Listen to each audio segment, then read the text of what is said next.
Why, hello there. Thanks so much for joining us for the Long Comics Book Club, a bi-weekly podcast about long comics, also known as manga and graphic novels. My name is Shane, and I'm the older brother. I'm joined by Spence, the younger brother. How's it going, Spence? Hello. Things are going pretty well. Yeah, things are good. The weather's all over the place. It's sunny, it's rainy, but you're doing good. Yes, yes. Honestly, yeah, I had a rather nice bike ride home today. It was a nice, perfect temperature for that. Yeah, it's shockingly warm for March. Things to be thankful for.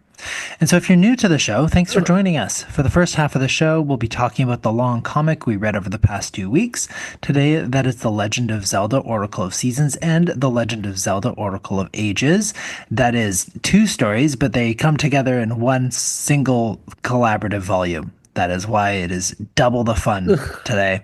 That is story and art by Akira Himakawa, who's actually a collaboration of A Honda and S Nagano, according to the inside of one of these books, which was a shocking revelation for me. So we'll give our reactions, takeaways, discussion points, book club things. And for the second part of the show, we'll be chatting about some of the other visual media we've consumed recently. To make sure you avoid spoilers, we'll include time codes in the episode description. And of course, we'll then end the show with Spence introducing the long comic for the next podcast, which will come out on April 12th. To be notified of when the podcast is out, you can follow our Blue Sky or Instagram at Long Comics Book Club, and on that page you can also find a link to our Discord to join in the conversation. We also have all of these links on our link tree. One of those links is to VesperiaComics.com, because Spence, of course, is the owner and proprietor of Vesperia Comics, not just an online store, but physically located at 1935 West Broadway in beautiful British Columbia, Vancouver, Canada. Spence, any updates from the shop?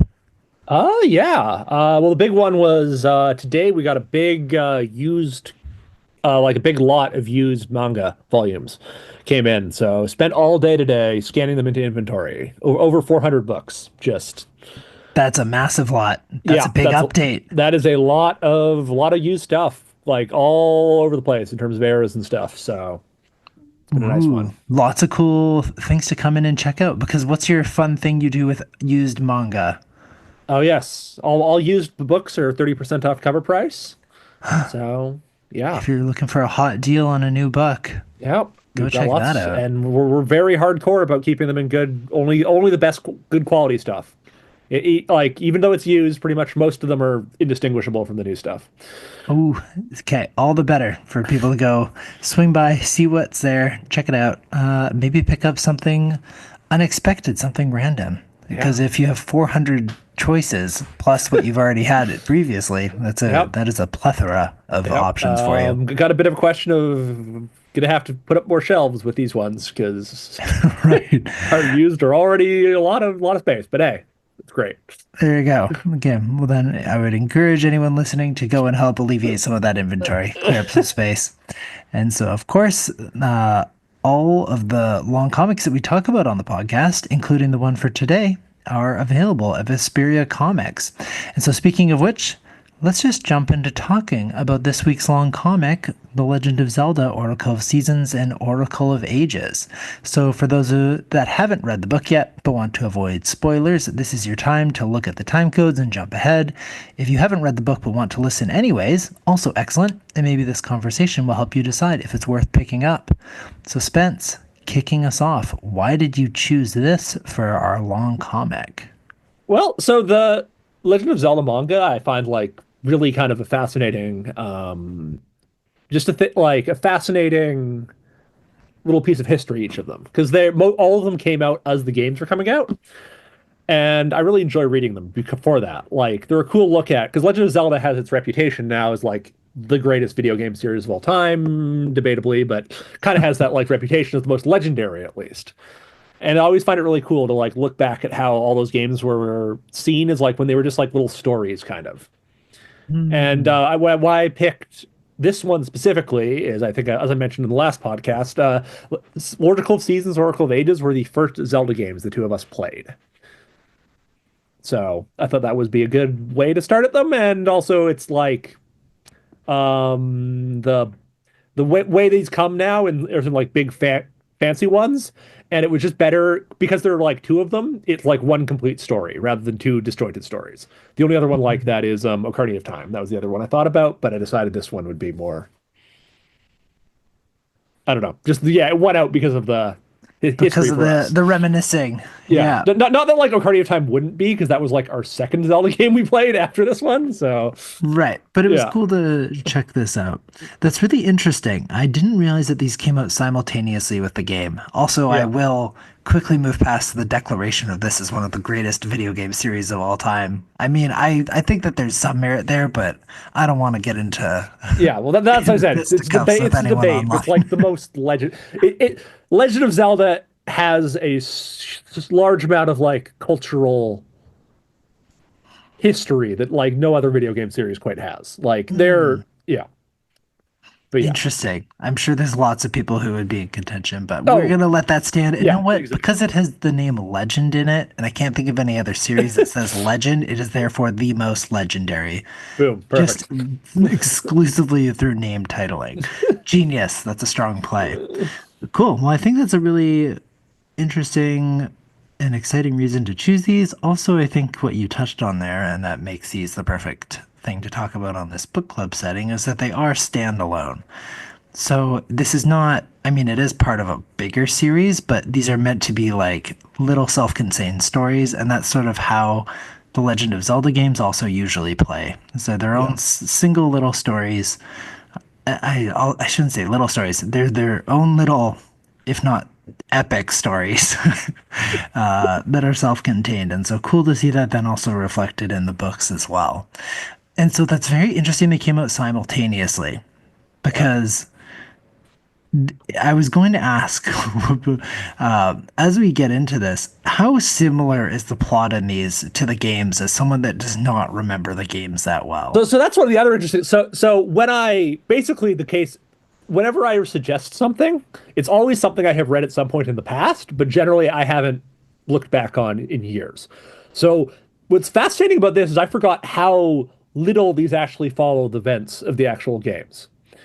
So Hmm. like Oracle seasons to start with, like the first half of this book is like the first 5 minutes of Oracle seasons. Hmm. Oracle seasons goes Link wakes up, surrounded by entertainers, dances with Din, she gets kidnapped. 5 minutes are over, rest of the game begins. Yeah.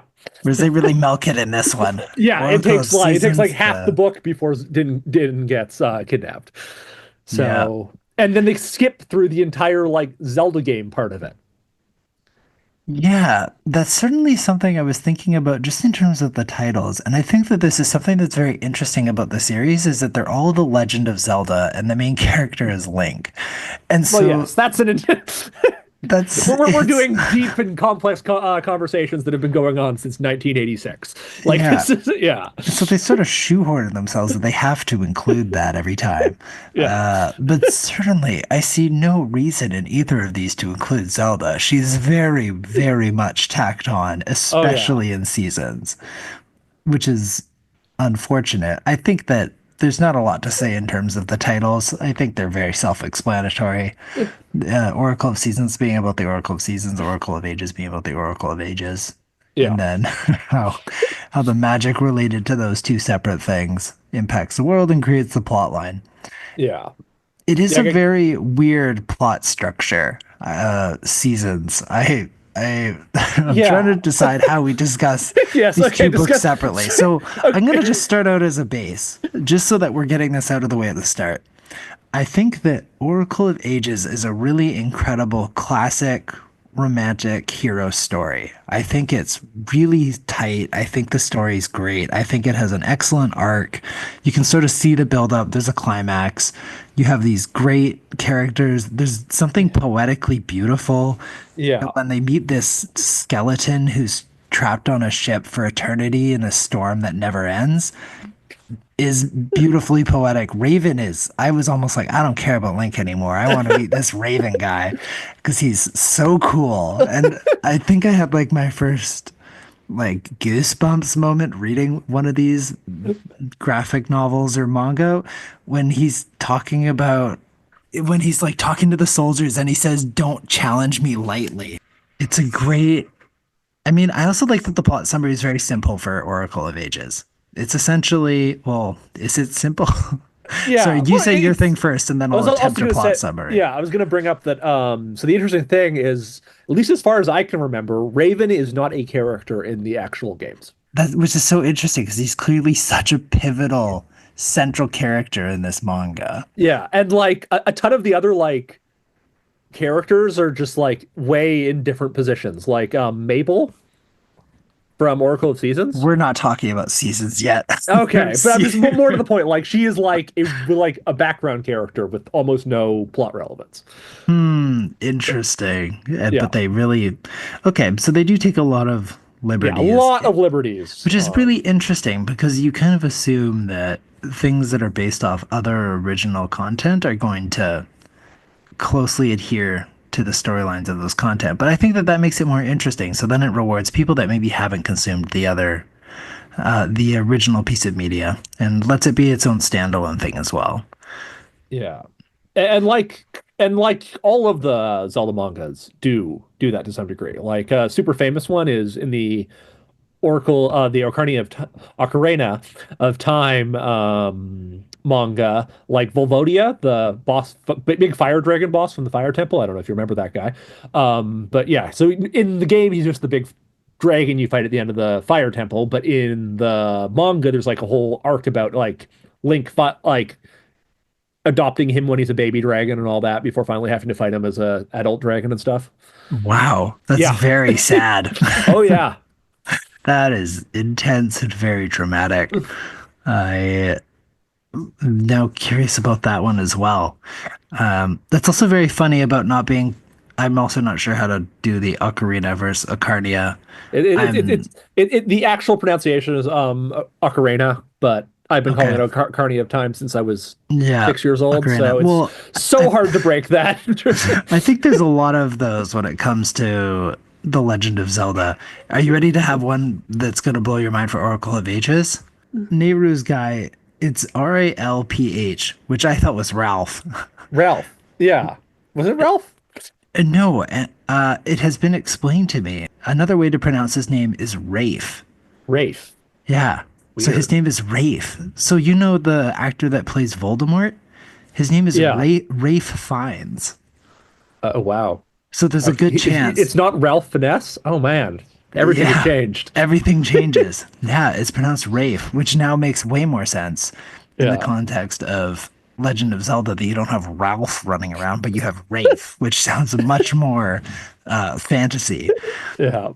But I got distracted from the plot Yeah. of, I mean, technically we should start with seasons, Yeah, because but it's the first one. Which is also another interesting thing about the games is that you can play them. The games can be played in either order. Obviously, you can't do that. Obviously, you can't do that with books, though. So they well, I just was kind of going to pick. ask that. Why do you think that you can't do you think that, because I think there's a world where what you could have done is that you could have read either one in either order and then just had a third book for the Ganon portion at the end of Ages.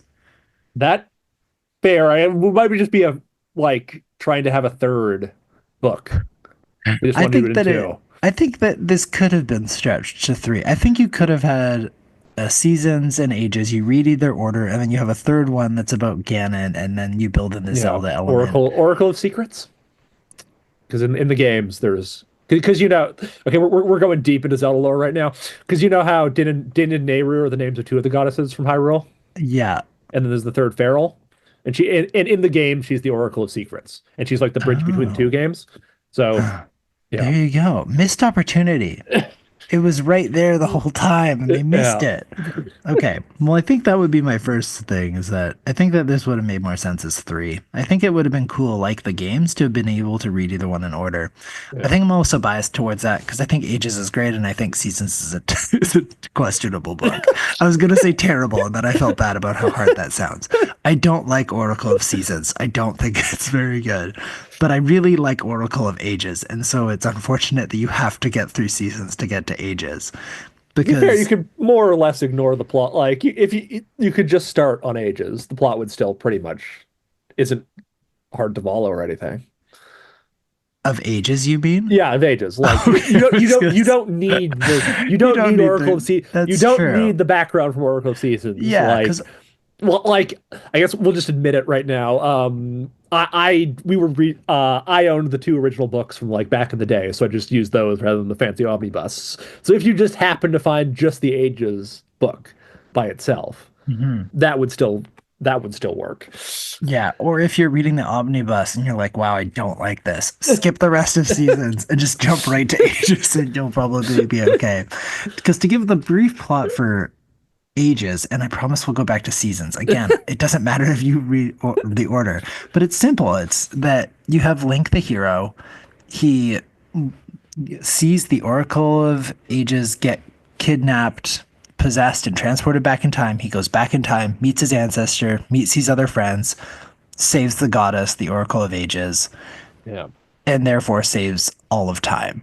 Yeah, and there's like That's a the whole yeah, plot. a whole thing about like us they like there's a little going back and forth in time and like stuff that happens in the past affects the future, classic like time travel. Yeah, but And like it's very very light. paradox free time travel. Like It is very paradox free. Yeah, it doesn't really go into the weeds about like um how does it work or like anything like that. Just like, mhm. yep, stuff in the past affects the future, don't worry about it.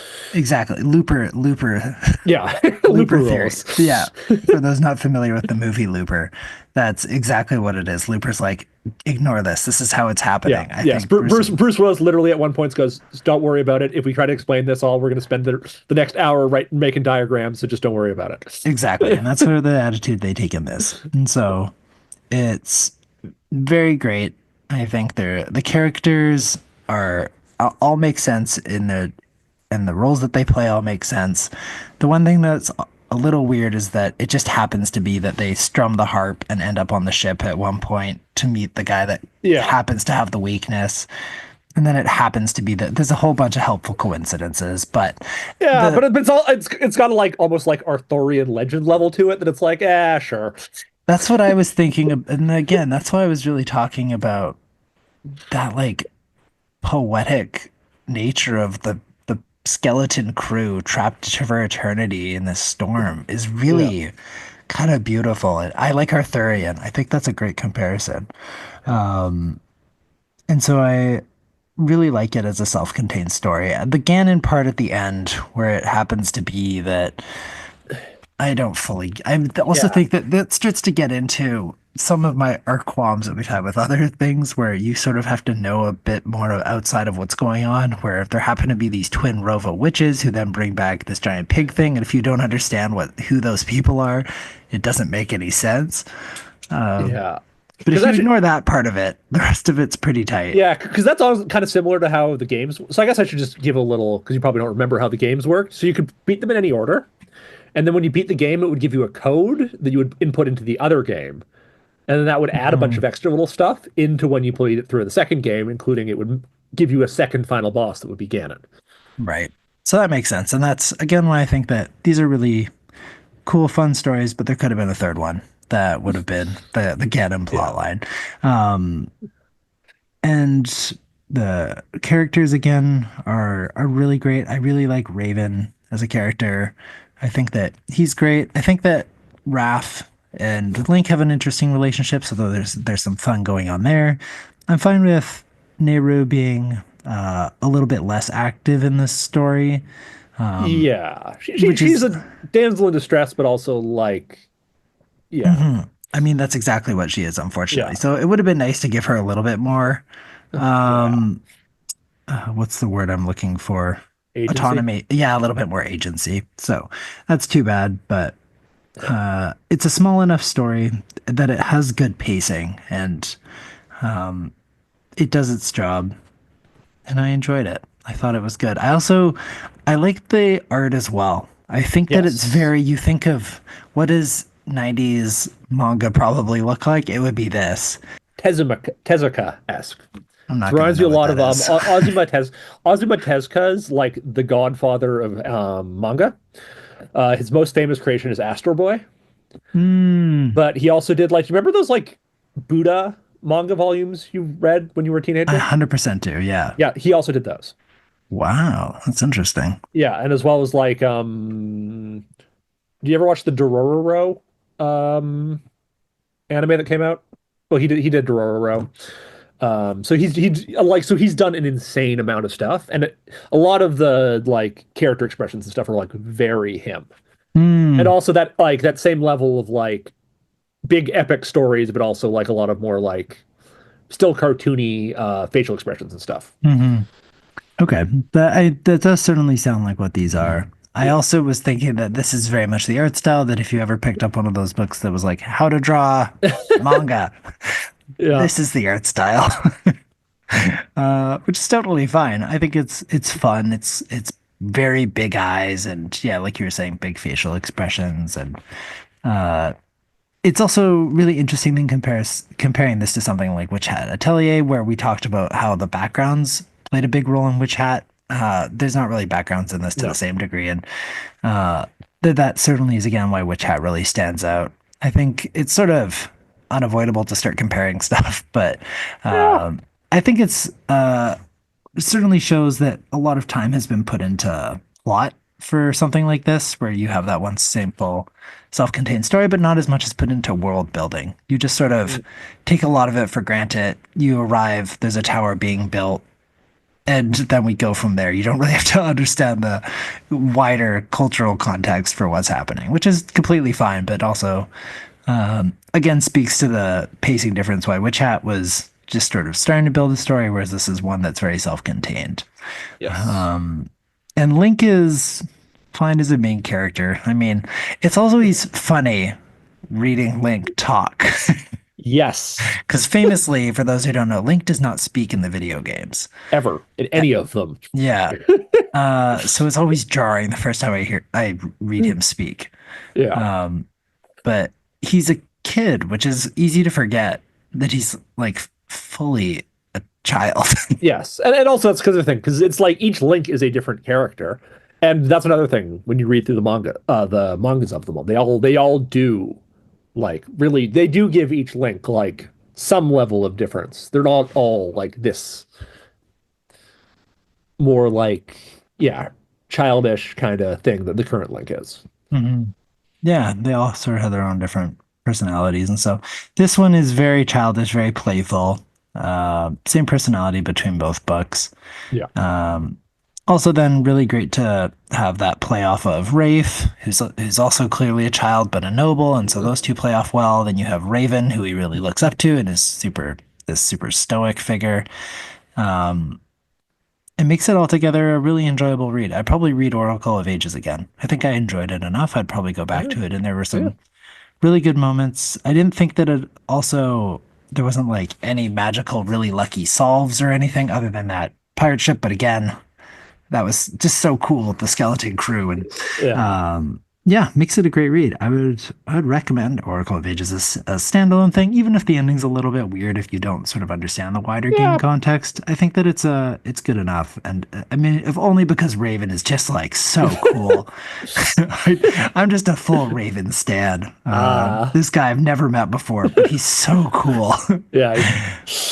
Yeah. But Yeah. he's like Robin Hood, except like intense instead of jokery. Yeah. Just like a stone cold cool guy. But yeah, Legend of Zelda Oracle of Ages. Now, Now. the reason that I wanted to talk about Oracle of Ages first, because I don't think I've ever read something that goes as off the rails as Oracle Seasons. It was like reading a child's train of thought. It was Yes. insanity. Yes, because Um, as I mentioned, the first 5 minutes, so they spend like God half the book leading up to like the beginning, and then mhm. they try to fit like an entire Legend of Zelda story into like 50 pages at the end. Yeah, that's exactly what it is. And I don't understand why they did it. There's a bunch of weirdness to this one. Like, why do they spend so long before they get into it? And then okay. So, I mean, I'm going to take my sweet time going over the plot of this. But the first thing I have to say is I love the level of gaslighting that they do in the Oracle of Ages because there is a plot summary in Oracle of Ages. So I'm Okay. going to give you the plot summary to Oracle of Ages first. Um, which is very brief. It's very short. It's essentially that Link lives with his grandparents. His mother died from an illness. We just breezed past that. Sure, But don't worry about it. yeah, Link's mom died from an illness. His dad is out for moo moo milk or just something and just is never mentioned. But he leaves his grandparents in order to go take the Knight's test. But instead, he ends up taking the Triforce test, teleports him to Holodrum, where he meets up with some travelers, someone named Din, who it turns out is not just a dancer, but is actually the Oracle of Seasons who can control the seasons. He Din gets captured by General Onyx. Link gets the Rod of Seasons from the Temple of Seasons, fights Onyx, and defeats him and restores the seasons to Holodrum. That's the summary they give. The audacity. Not wrong per se. It's not wrong. However, they have ignored the fact that in Holodrum, Link, okay, there's so many levels to this that I just want to complain about. First, the fact that he teleports to Holodrum. And Holodrum, I was like, oh, it's some alternative reality. Nah, it's just like a bunch of villages over. It's like still in the same land. They're like, yeah, Hyrule's a few days away. I was like, okay, so it's alternative dimension. It's like the equivalent of us teleporting to like Banff. And I'd be like, it's cool I teleported, but that's like an 8-hour drive. This is ridiculous for it being like a magical occurrence. And so they've teleported to Banff, and all of a sudden his pet chicken can talk. Yeah, and never explained why, and also why he doesn't. Yeah, yeah. No, and then the trees can talk, and it's like, well, it's because you've teleported. It's like, no, we're in Banff. It's not that far away. Yeah. We're still in the same world. It doesn't To make be any fair, sense. talking trees are kind of that's a Zelda classic. Great Deku That's tree, great. Yeah. sure. I think that's fine. I think it's just that he acts like it's normal, but it's still the same world. It doesn't make any sense. And then he meets a kangaroo who's fighting with a what looks like a small round penguin to get his boxing gloves back, and he just takes that in stride. And that's directly taken from the games. And yeah, which is again, I don't understand. Then they go to, I guess, the underworld, where there's these subterranean people who eat lava. And I don't even know why they go there or why they do that, but they do. That's where they meet Witch Child, you mentioned earlier, Yep, Mabel. Mabel. Because sure, why not have witches at this point? Why not throw that in there? They have to fight Onyx, the general, which is fine. He's just a mad guy. But I think then they're surrounded by monsters. They're going to die. But don't forget they have their good friend, what, Mushy? Is that his name? Moosh. They Moosh, have yeah, Moosh. Moosh the bat. Moosh, the Moosh. flying bear, shows up to save them. And the Moosh saves them from this impossible situation and then leaves. And they just like don't address it again.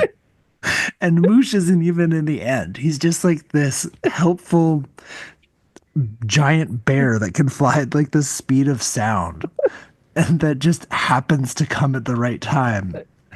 And then they defeat Onyx and save Din. And I'm like, this is insanity. This is Yeah. absolutely unhinged. And I feel the need to point out that, like, yeah, everything you explained is like 60 pages, Which I don't like understand. less than why. half the book. Which is crazy. That's a crazy thing to do. You can't just introduce talking chickens, talking trees, a kangaroo that fights a penguin, and then they get saved by a bear, and then the book's over. Yeah, And so you're like, what happened? I don't so know. Why is this happening at all? yeah. So I think a big thing about this, which is super noticeable in this one, was them trying to cram as much about the game as they could. So like Moosh, Mabel, the Subrosians, those are all parts of the game. Like I'm sure Subrosia is only in the thing because it's a big part of Oracle of Seasons, so they wanted to include it. Hmm. Which is so interesting because then you compare that to Oracle of Ages, which just fully did its own thing to some degree. Yeah. And it just didn't fall apart to the same level as this one. I was so mad. I was furious at this book. I think there was one point when the kangaroo's on skis because it's snowing, and I'm like, I'm done. This book's over for me. I finished it, of course, because I had to. Yeah, But then I was rewarded with Oracle of Ages, which is why I wanted to focus on this one, because Oracle of Seasons is a fever dream. yeah, Um, I can't even fathom what the game. So in the game, which is so wild because we were just talking about the value of being able to have this as a standalone thing. Um, so I understand. I guess they felt a responsibility to include those things. It was really, really yeah, weird. yeah, Um, yeah, I don't know. I don't know which part of that to dive into yeah. further. Because like a big huge part of the game, which is also almost completely glossed over in this, is that the seasons are out of whack. It has no Yeah, actual bearing on the narrative of the story that the seasons are going crazy in. Yeah, it's true. It's just kind of a excuse for things to happen in this one. yeah, but like they like mentioned in the background, like, oh no, it's already like snowing or whatever. It's supposed to be summer, but like it doesn't actually change anything because No, it doesn't like actually. obviously it's like hard to do game mechanics in manga form, but like that's the cool part about Oracle Seasons is like as you're adventuring around, you can change what season it is. So like if it's winters, you can walk on snowdrifts, or like during the summer, the water levels are lower and stuff like that. It's makes for a Mhm. really fun game to explore. hmm And so I think that that again speaks to the strength of ages versus seasons, because like you were saying before, in Oracle of Ages, the book, there's a purpose to them being time traveling. They're jumping a Yes. little bit of back and forth. It's not a lot, but it's enough for there to be specific things that they can impact and change. Like I like that Link misplaces the harp, and then because of that, later in the future again, it somehow makes its way back to Rafe. Like that's great. That's a really simple time travel thing. Um, has nothing to do with anything in this one. It becomes winter, therefore the kangaroo gets skis. That's that's how the seasons work in this book. That's the use of the mechanic that they've introduced is to give Yeah. the kangaroo a different method of transportation. Oh, good Lord, what a book.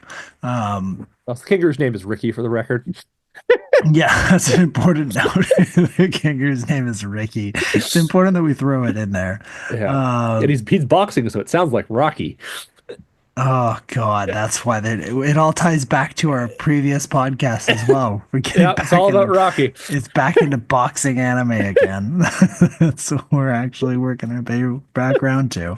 Um, oh, hilarious. So yeah, Oracle of Seasons absolutely a fever dream. There's not really any particular. That's what's so weird as well. There's no characters that are really worth. I mean, I guess the character of Mabel has some Yeah, sort of Mabel has an transportation. arc, kind of. Technically, yeah. You meet her, and then she says plans to steal the Rod of Seasons, and then she ends up giving it back, and that's her arc. And it's Yeah. like you said, because it's in the back half of the book, there's not enough time to develop that, which is so weird. Because Mabel's not even introduced to like the half of the back half of the book. Yeah, which is fine. I mean, even in Oracle of Ages, no, actually, no. Rafe has his character arc, and it's great in Oracle of Ages because he's introduced early enough for him to have an arc, so he can actually become sympathetic to Link and befriend him. Yeah. But Mabel, nah. Mabel, Ricky just doesn't have any kind of a personality outside. He likes to do tornado punches, and he's likable. I'm also looking at the colored version of the thing that that Ricky fights. I thought it was a penguin. It's brown. Um, I don't know. I guess it's a round circle. Its name is Yeah. what, Leno or something? So, It's yeah. um this book is so ridiculous. Uh yeah, it also is, I mean, just essentially naming problems when it comes to storytelling. You can't just solve every problem by luck. That's not fair. He gets attacked by a plant and he just grabs a random seed that he happened to find from the Maku tree and throws it, and it happens to be the fire seed. That's not fair. You can't do that as your problem solving methods. That it just happens to work every time. That it happens to be the right seed, and then there happens to be a flying bear, and they have just sort of happen to get all the solutions they need. Is not a rewarding read because it doesn't feel like the victories are earned.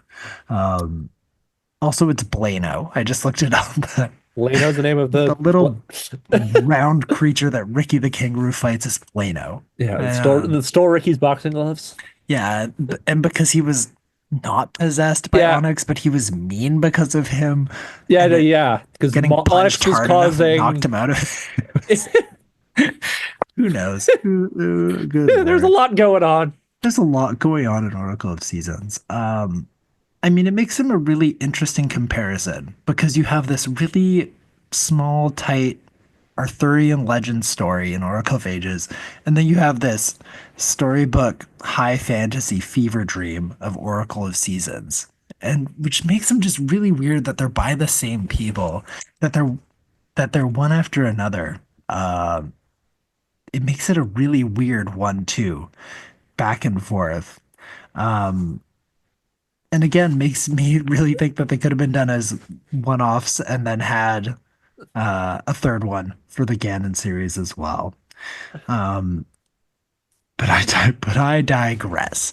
And so, I mean, to what degree I want to keep complaining about Oracle of Seasons. In case it's not clear yet, there's also not too much depth or additional moral going on in either of these Yeah. books. Well, There's not a, they're straightforward. I they're think that's straightforward. They're meant to be fun, easy reads, that are just meant to be taken at face value. You're not trying to add any additional depth, or there's not really any particularly interesting societal conversations we need to have introduced by the Legend of Zelda, which is kind of its purpose, I assume. But there's one before Legend Legend before the Seasons. Oracle of Seasons gets to escape my wrath. There's some other parts I have to mention because of the absurdity of this. And if you haven't read this, it's important that you're aware of these things. So it's things like the fact that Mabel can create paper copies of Link coincidentally in order to protect him from Onyx, who becomes a dragon for reasons.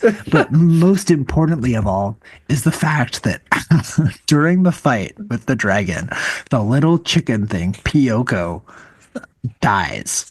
Like straight up gets murdered during the fight.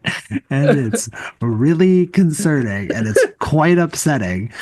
And then the little chicken thing, Pyoko, and the Pyoko in I'm gonna say her because Pyoko in her dying moment says, I love you, Link. In my next life, I hope I'm a human girl. And it's important that this little chicken wants to be a girl. And the fact that it is clearly because this baby chick is in love with Link is insanity to me. That it has to be clearly gendered because heaven forbid it's a boy who can be friends or love Link, that it has to be a girl. But then don't worry, everyone. The chick is reborn as a beautiful chicken Who can't talk anymore. who can't talk anymore. No, but it's like very clearly like this. I don't get it. I don't understand. It's this like beautiful chicken with long eyelashes that looks up dolefully at Link. And I'm like, can we just not? Like, why, if we're saving Pyoko, why does she have to grow into a larger chicken? I realize that they're cuckoos as I'm talking about chickens. Yeah, For those not familiar, cuckoos are the name of chickens in the Legend of Zelda universe. yeah. They're one of the most dangerous creatures in Legend of Zelda. That's true. Yeah, that would have been great. Why at this point I wouldn't have been surprised when the dragon hits Pyoko if Just hundreds of cuckoos. cuckoos just converge on Onyx. That would have actually been 100% in-game, narratively accurate and logical, which is an insane thing to say. That narratively it would have made sense for just 100 random cuckoos to appear, but at that point they've really given up on making any narrative sense. So why not just fully lean into it? Yeah. And yeah, once again, the dragon's a game mechanic thing. So like Onyx is a multi-phase boss fight. The final phase is you fight him as a dragon. So that's That trying to fit that. and I was one of his phases that he's also a centipede, or was that no Twin Rova's a centipede? Again, there's parts of this book that are super weird. Just just like happen and you're looking at me like, what are you Yeah. talking about? But I there's think it's Vera is the one who transforms into a bunch of animals. what is Vera? Oh, Viren? The Viren, the one that And Oracle of Ages, the villain. Oracle of Ages, the one You know who what's very yeah. funny is that we talked about all of Oracle of Ages without mentioning the name of the villain, Yeah. which I guess is sort of a critique of the book. Is that, well, no, I think that that makes Viren's also very interesting in Oracle of Ages because she's almost like the Thing from Yes. Because John Carpenter's The Thing. oh yeah, because she jumps around possessing people. So starts with possessing neighbor. Because yeah, because she like Viren herself is barely in it because she's Mhm. possessing Nehru for most of it, and before possessing the queen afterward. Yeah, which also makes her like this really intense uh villain because she can be anyone and they don't know how to deal with her. Because you would have to hurt the person who she's possessing, which makes her like this existential threat. And then when she's finally revealed, she's this giant creepy spider, which is great because you have that metaphor of like spinning a web and this complex all these complex lines she's been trying to craft, and it makes it a very satisfying ending for her to be exposed as this giant spider that they then defeat, as opposed to Onyx, who turns into a dragon. Because there's no sort of interesting thing there. He's just a dragon. He went from a big guy in a suit into a dragon because it's fun, I guess. Yeah. But boy, I enjoyed my opportunity to rant. Yeah. Well, hey. Hey, I mean, there's no other way to really talk about it. Because boy, what a trip! What an Yeah. absolute journey of a book. Did it make you want to go back and play through Oracle of Seasons and Oracle of Ages? It made me want to play Oracle of Ages. Yeah. Well, I guess, but the no, good news you're. is for you as well as anyone else listening to this who's interested in actually playing the games, they are available on the Nintendo Switch Online thing. You mean plus the additional expansion? No expansion passes for N64 and Game Boy Advance games. I believe just Game Boy Color ones are not expansion packs. Oh my goodness! Wow. Okay. I'm like, when do I have free time? When can I build this into my schedule? Yeah. Oh, they've also got Link's Awakening there too, which Are is actually you got some. kid Are you telling me there's an entire side of Nintendo Switch Online that I was going to cancel because I thought I wasn't getting any value out of it? There's a massive library of games that I now have access to. Yes. Wow. All right. Well, looks like we're all getting things out of today's podcast. Um, Thank you, Oracle of Seasons, for bringing some joy to me, even if it wasn't you yourself. Dude, they also got Wario Land 3. Remember that one? Oh my, I'm legitimately gonna probably grab my Switch right after this. Uh, wow, that's super exciting. I do remember Wario Land 3. Okay, I realize that we're now starting to go in directions that people might have a harder time following. But there you go. If you have Nintendo Switch Online and you also didn't know that you apparently have access to Game Boy Color games, I'm still in shock that that's true. Yeah. Go download, uh, you download the Virtual Console and then you get access to all those games. You also get access to SNES as well as NES games. So Yeah. it gives you a whole bunch of games for a yearly fee. Okay. Anyways, that's the end of the podcast. I need to go. Okay. Wow. Okay. Hardcore derailed. Back on track. So What you been doing? back on track. Uh, we will end with a quick synopsis of recommendation. No, actually, you know what? I think we've been very clear on what my recommendation would be. But Spencer, what would be your recommendation? Would you recommend both of these? Would you recommend what, just Ages? What is your recommendation for these two books? Yeah, honestly, they weren't as good as I remember them being, either of them. So, but yeah, like they're an interest like historically enough. If for anything, that's I would recommend them for that. So I look at them as yeah, the interest in how them from being a product of when the games came out, I find quite interesting. And yeah, I do find Oracle of Ages a much better story than Oracle of Seasons.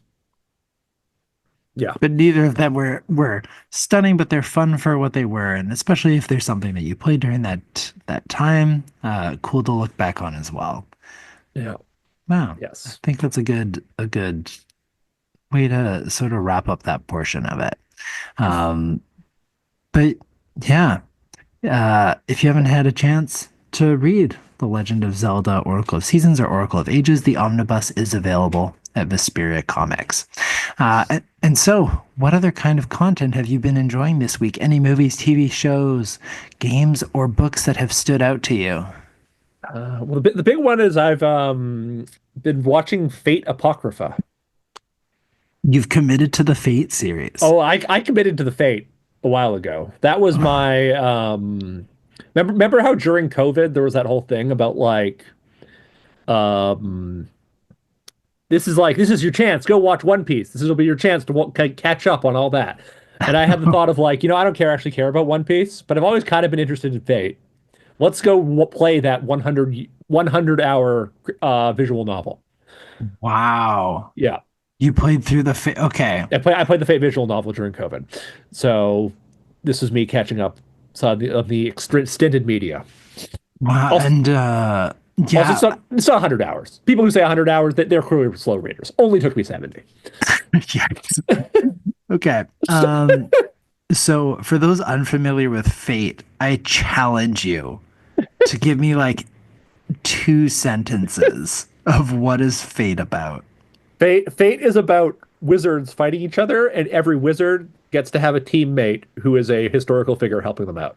Hey, that was a sweet, tight summary. However, do you want to explain also very briefly why is it known as like one of the most absurdly convoluted worlds near like Well, fictional because worlds around? part of it's because the question of where do I start is play the 800-hour visual novel or like, good God, we're going to have to get a flow chart out. Okay. But if you read the wait, the 100 hour, the one that you read. Yeah, 70, yeah. The Okay. insanely long visual novel. So It's if you like, read the visual novel, does it then make sense from there, or is it still it's a still a little complete bit? nightmare because Okay. it's like everything and nothing is canon. That makes things complicated. Yeah. And it's like, especially with visual novels, so the writer, Nasu, is like, so it's like, dude, edit yourself a little more. Like, you don't need to explain everything in three sentences. Like, you don't need to say everything 3 times. It's really overwritten, Not but known for like, his brevity. yeah, not known for brevity. And yeah, Fate, man. There you go. But you're into it. And so Yeah. what is your current piece of Fate that you're consuming? So Fate Apocrypha is interesting because it's the so no, normally fates happen, they're Holy Grail Wars or what they're called. So each of the wizards gets there's 7 groups of like 7 wizards who have 7 servants helping them out. Pretty straightforward. Fate Apocrypha is set it is the team Holy Grail War. So there Okay. are 7 wizards with 7 servants fighting 7 other wizards with 7 other servants. Oh You no. may note that is 28 characters. Oh yikes. Right. And there are Oh. more than 28 characters in this Oh story. no. Okay. So it goes, yeah.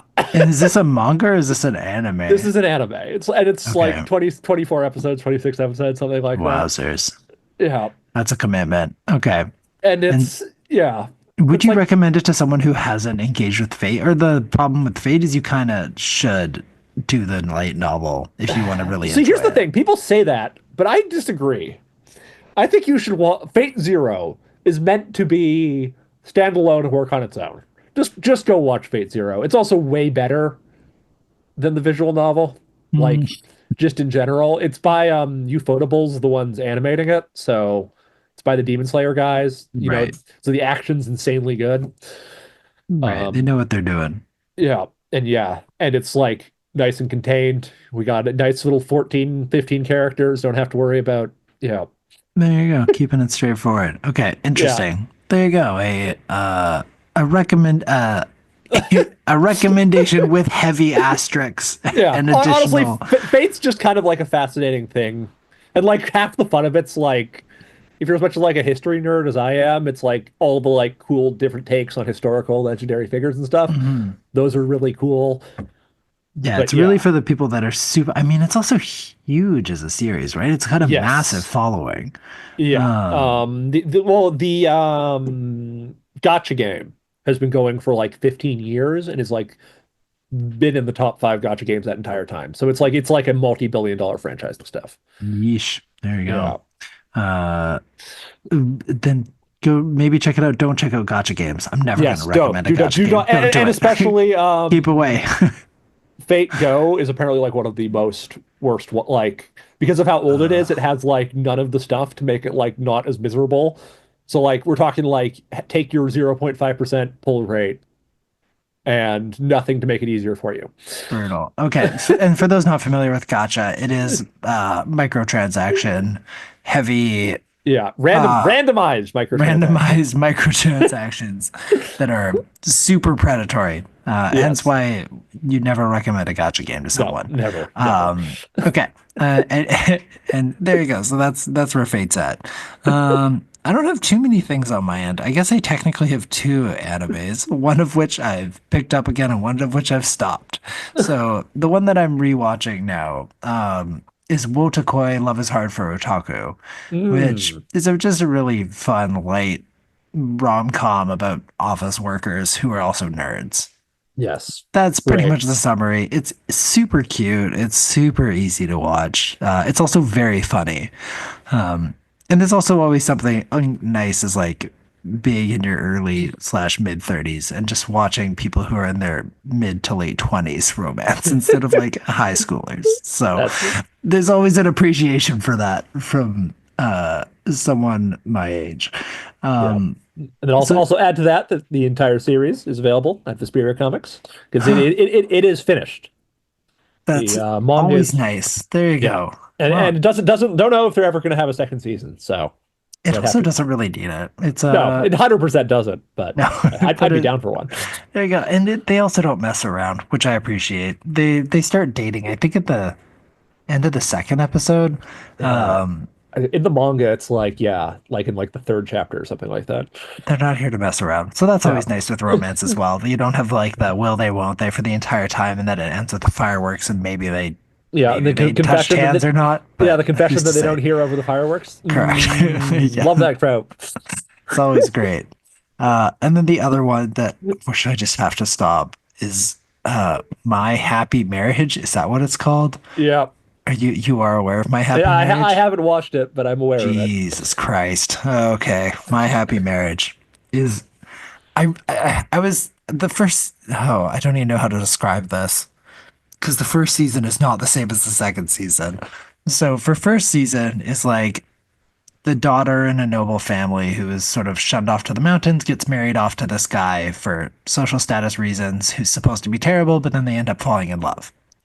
And it's a romance. It's a Yeah. romance drama, and it's really it's nice. It's Yeah. dramatic. There's some good work in there. But the problem is that there's a magical system going on. And Mm. it doesn't really matter in the first season. It's there, but that's not what it's about. It's a romance. Second season, they're like, nah, we're gonna be a magical system drama anime, and it's like, please stop. Gotta make the So, power scalers happy. but it doesn't even make any sense, and it's like, and it's this weird experience I had where every episode we watched, I didn't understand what was happening, even though I had seen the last episode. To some degree, it might have been because I kept falling asleep because it has these moments of action and then it's very quiet and then there's characters talking I don't remember. But it just made it the weirdest watching experience I've ever had where I know I've seen these things and I want to keep watching because I know that logically I should be able to follow, but I have no idea what's happening and I don't understand why we've given up on the romance plotline and have fully leaned into defeating this underground cult who's trying to take over the government and they use magical orbs to possess people with demon powers. But yeah, My Happy Marriage went hard sideways in season two. Um, Interesting. Yeah, so I unfortunately have had to bow out from watching it because I Yeah. keep falling asleep, including last night. I fell Yeah. asleep Well, tragically. it's another one too where we do have the entire series at Vesperia Comics, but also it's based on light novels, and the manga translation is only like not even through the first season yet. So all of Oh your wow, yeah, it's got some catching up to do. way behind. Interesting. There you go. Um, Anything else you've been checking out at all? No, no. Fate was the big one I wanted to talk about.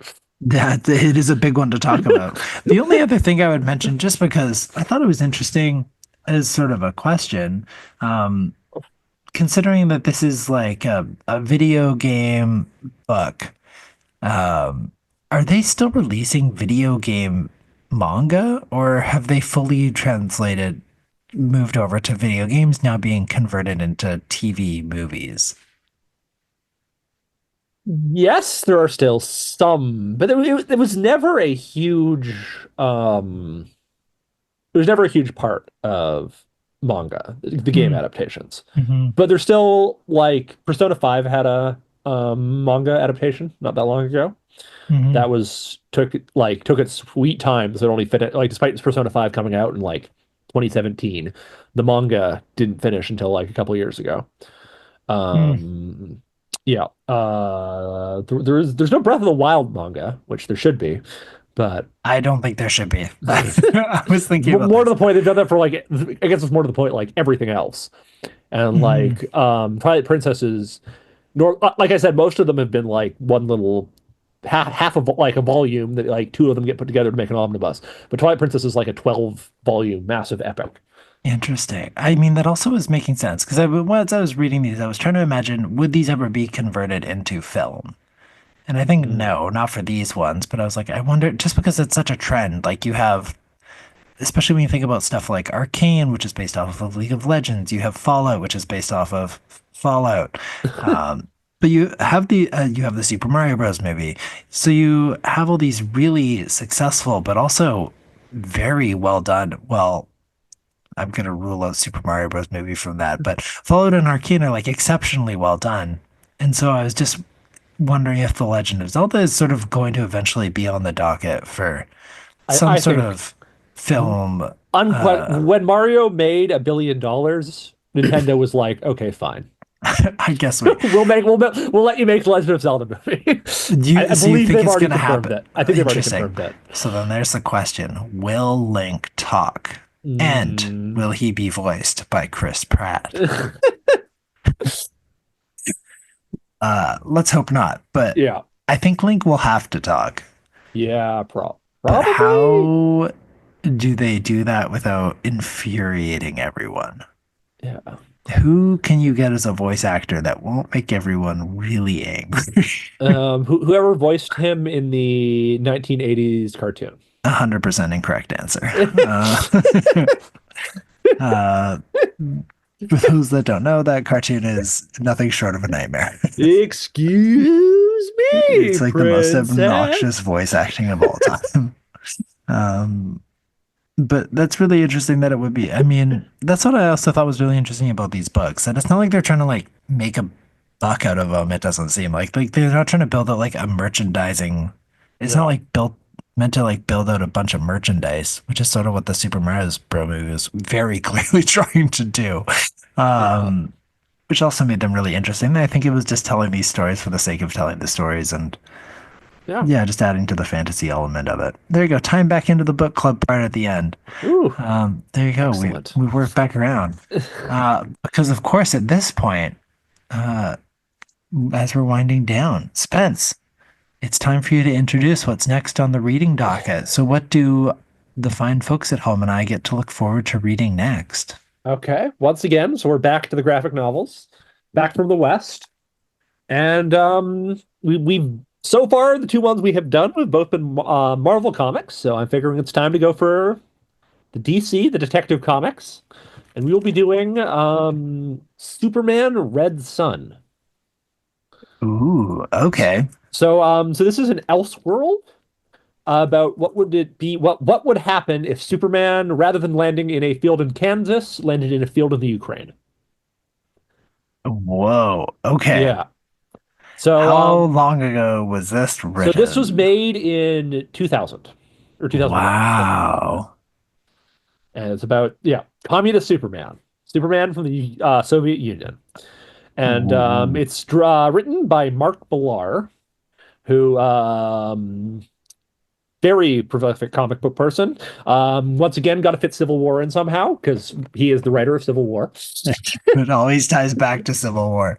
Yeah, It's very but funny also that. a bunch of stuff like Wanted, not the boys, Kick Ass.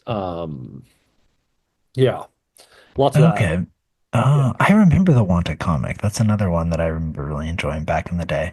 Um, okay, very cool. Superman Red Sun. So we are